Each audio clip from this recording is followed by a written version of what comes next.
Hello ant keepers, welcome back to another episode of my Antics. Today we're going to take a little bit of time to talk about why you should never use a gel ant farm, followed by an update by our channel superstar, our Campanata's Novaborkensis queen, ending with something very special and something to help you when you have drones and princesses in your colony. Let's get into it. Before we talk about why you should never keep any ants in a gel ant farm, let's first talk about exactly why it was created to begin with. In the beginning, it was called space-age gel, and it was developed by NASA to put colonies of ants into space for zero-gravity observations and see if they could survive in a short-term experiment. After they found out that this was successful, they released it to the public, schools, children, and parents to show their children just how cool ants can be. The downfall of the gel, it's a concentrated sugar and water substance with no protein whatsoever. The gel is not for long-term use, and it's going to end up killing your ants in the long run.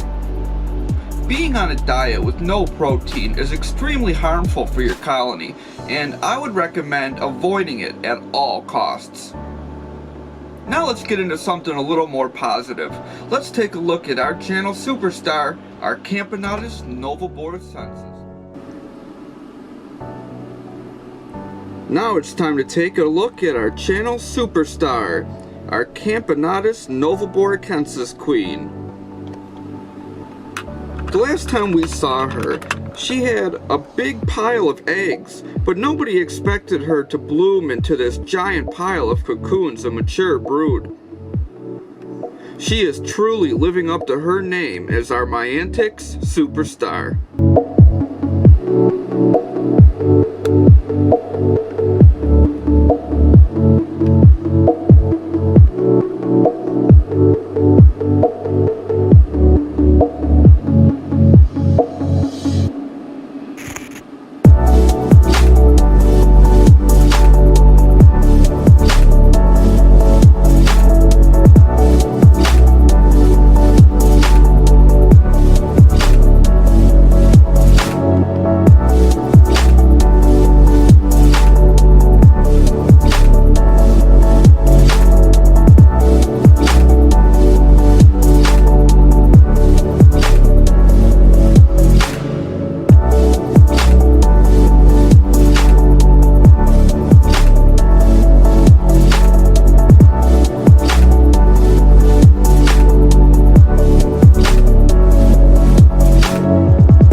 It's a windy day here in New York, and I think it was the perfect time to release the drones from my Campanata's Novaborkensis colony.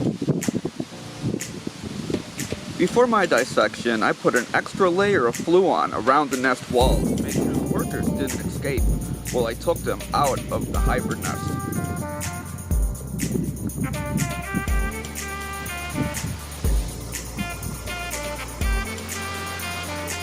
With all of the drones safely out onto the table, we can now wish them farewell as they fly away and hopefully find a mate.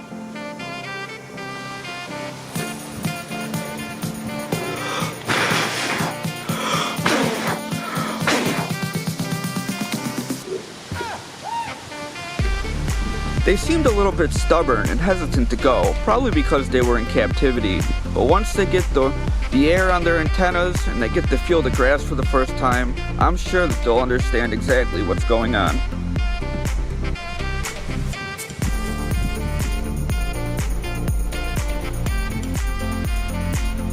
Farewell, little drone. May you find happiness with the princess of your dreams.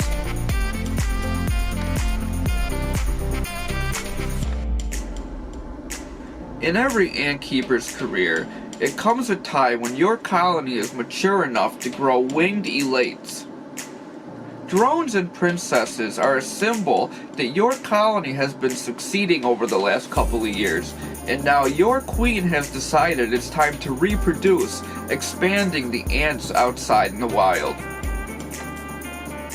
Colonies in captivity have a hard time connecting with the nuptial flights going on outside, so it's our responsibility as ant keepers to sometimes even have to manually remove the winged ants and put them outside so they can join in on the fun as well.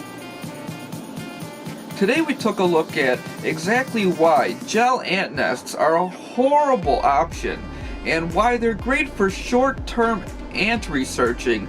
They're never good for long-term colonies. We also took a look at our channel superstar, our Camponotus novaboracensis, which is doing phenomenal, and I'm sure you understand the same when I say I'm looking forward to seeing what she accomplishes in the future. That wraps everything up for this video.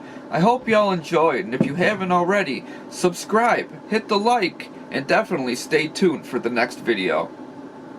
Always, forever, remember, happy ant keeping.